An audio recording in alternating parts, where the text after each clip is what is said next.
Hello my beautiful bookish friends, and welcome back to my channel. So today I am doing my monthly wrap up for the month of March. I know I'm a little behind, but it's been crazy lately being me. So yeah, I owe you guys a lot of book content. I have everything set up here for a haul that will be coming after this video. And yeah, so I have a lot of things. But with that being said, March was a slump month because I was working more, and I think we kind of talked about this in February where I said, I'm kind of out of the kids' books that I was reading, like the next in that series, so obviously that messes with the numbers, etc, etc, etc. So, what I did read, we're going to talk about. And the first thing I finished this month was King of Wrath by Anna Huang. And I actually gave my copy. So one of my very best friends from elementary school is pregnant, and she has been reading a ton. So I gave her my copy of King of Wrath and actually bought a different copy on Pango that had the different colored spines, because I like the look of these, and she really wanted to read the book, and I just wanted to pass it on to her while she had time to read it before she has her baby. So I got King of Wrath, and I love it. I understand the hype. It is not a romance that's for everybody. It's not super dark. There is some like revenge, organized crime, mafia, billionaire kind of vibe there, but compared to other books, it's very, very tame. I don't think anyone gets killed, but someone does get like beat up, but it's not super graphic, it's not gory or gruesome or anything like that. However, I love Dante Russo. Love him, love him, love him. At the start, I was kind of like, I don't know if I'm going to get into this, like, character. But by, like, the 4th or 5th chapter, I was like, yes, give me more. Like, all the TikToks that you've seen, it's all there. It's just very much just, like, commanding presence. And obviously, he's a billionaire. But, like, when he like, the ways he shows Vivian that he does love her, I enjoyed that. Like, that slow blossoming of emotions was so good. So, I gave this one, like, 4.5, 5 stars. It was delightful, and I'm going to continue on with the series. And obviously, I bought this edition, so it looks pretty on my shelves. So, I will be keeping this book. Next book, I think, is what put me in the slump. I did an audiobook, and it was Her Greatest Mistake. I am not a big hockey girl, but I'm a big hockey romance girl, okay? I don't watch hockey on TV, but you give me a hockey romance, I'm invested. So this one I was really excited for. It was supposed to be a fake dating situation, but it let me down mostly because the fake dating was this long. It lasted like 2 chapters, and it really didn't make much difference if they were fake dating or not. It's supposed to be like a second chance romance arrangement sort of thing. It just felt very half-baked. There were elements that I think you have to have in a fake dating for it to work. Like, the stakes need to be high if people find out that it's a hoax. And those just weren't there. So I was just not impressed. I'm not invested in the characters, like, at all. And this is a series, like, other characters were introduced. I'm not going to continue on with the series. It wasn't a bad book, but some of the, like, smut was just not there. Like, it felt kind of choppy at times. Like, I don't know. This book just did not hit for me. So I'm happy that I borrowed it from the library and did not invest my money into it like I originally planned on. So yeah, I think I gave it like 2.5 stars. In March, I also read She Started It. This was another audiobook one, and this is a thriller that is kind of like Lord of the Flies meets like a Mean Girls sort of twist. So this one was a book of the month pick. My mom read it and said she liked it, but she could see a lot of the twists coming, and I agree. If you've read The Guest List by Lucy Foley, you're gonna figure this book out like 4 to 8 chapters in. If you haven't read The Guest List, then maybe you'll be fine. Or if you really like that setup, which I do, you will jump into this very quickly and like it.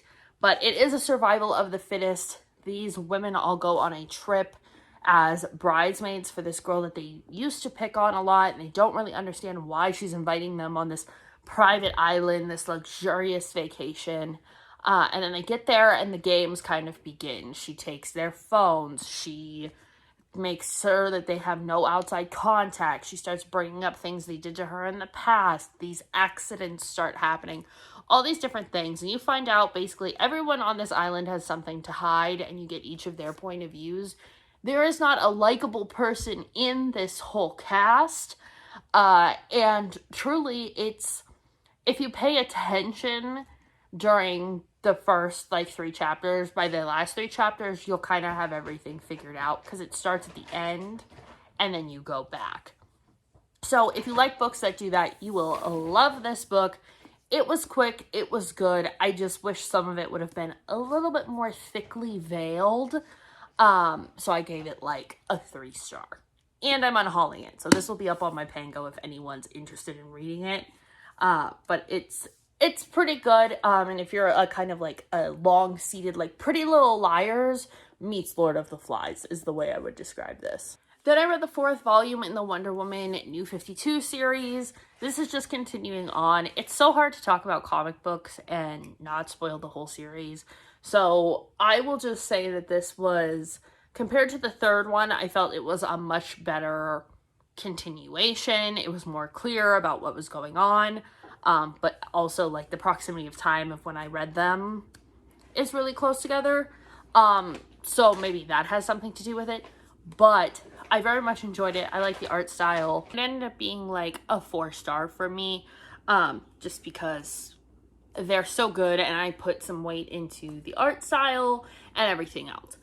The other book I finished, so the last book that I finished in March was Carrie, Soto is Back by Taylor Jenkins Reid. I wanted to like this more than I did. However, I found this to be my least favorite of Taylor Jenkins Reid's books that I have read. I've read Daisy Jones, I've read Malibu Rising, I've read Evelyn Hugo, like all the books that take place in this world I've read. And this time I don't know, the story just didn't connect with me. I enjoyed the like athlete comeback story, and I did listen to it on audio, and it does have a full cast, which is really cool because there are a lot of these segments in here. Maybe I can find one. It's broken down similarly to Daisy Jones, where, you know, we get the years and then we get these interview pieces, and throughout those interview pieces you kind of hear all the different things about, like, you know, female athletes and how they're criticized compared to men and all these different things. So yeah, like this transcript was actually read out like you were listening to it on TV or on the radio. So like there would be music and they would be like the Mark Hadley show, and then it would start talking. That part of it I liked. It's just I'm not a tennis person, and there is a lot of tennis terminology. And like I feel like if I had some more knowledge of tennis, I would have liked this book more, but I don't. So some of those training sequences kind of dragged on for me, or, you know, getting the play-by-play of every single match was kind of a lot at times and really slowed it down, and took away from like the emotional aspects, which is why I was really reading the book. So this was like a 3 star. So very a middle of the road month, and I am unhauling this, so if one of you would like it, it will be on Pango.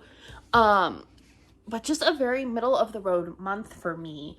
And while we're here, I will say I have already finished one book this month, and that is Love Theoretically by Ali Hazelwood. I just finished this, but I started it in March. I really liked it, but I'll talk more in depth about that in the April wrap up. And I am reading Hunt on Dark Waters by Katie Robert, which is like a fantasy. Well, it's a romantasy, like it's smutty. Pirate paranormal book. I didn't realize that it was so paranormal. But there's a witch, there's a vampire, there's a pirate. This to me, if you guys have been here and remember when I read The Lantern's Ember, which was like Sleepy Hollow, Headless Horseman, a pirate, a vampire, a witch, a ghost. Like there were a Frankenstein. There were so many different things going on in that book. This seems like it may be the like adult version of that. So we'll see if I like this better than I like The Lantern's Ember. But that's it. That's all I have for you guys. I will update you on my like,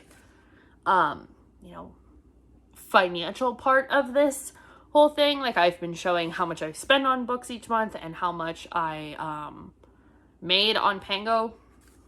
But I will update you guys reading goal wise. I read 5 books this month. I'm trying to get to 50 before I buy books. Obviously by that stack here, I've broken that rule several times. I bought 3 books from my list, and I didn't finish any of my spreadsheet sections. I explained that in my January wrap-up. And I didn't finish any of the series that I've started, but I was gifted 2 books, and I bought 4 in the month of March. So, not doing too shabby in terms of not buying 1,000 books. But that's it. If you guys enjoyed this, let me know down below. Let me know your thoughts about these books. Get your hands on King of Wrath. It's amazing. It's wonderful. And I will see you guys in the next one. Bye.